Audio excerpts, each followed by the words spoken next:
Yes, ma'am. I still would like a little more information about the port. It's just a possibility at this point. We know that initially, when if this smelter goes in, there will be an offloading site on the property that PBG currently owns and is leased, or that city owns, that's all PBG land, to just ship from the pig iron pellets out. That's it. Beyond that is strictly opportunity, and this waterways guy was talking about developing an multimodal intermodal site, because you have the two rails together here. You have the two interstate highways coming together, and you have the river. It's a great opportunity.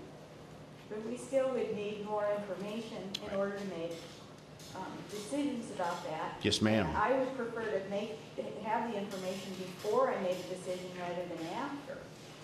Because if you're talking about 400 or 500 acres there that you would have to build a levee around.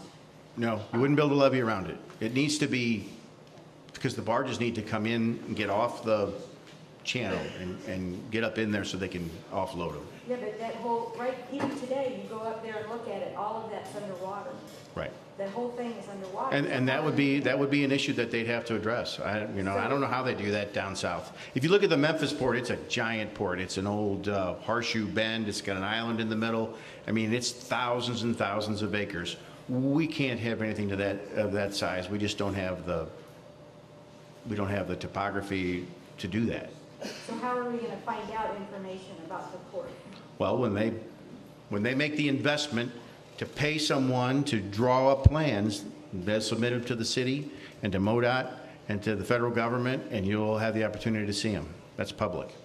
But then we still would say no to the port until we have that information. So They won't make the investment unless you give them a signal that there's a possibility they could build it.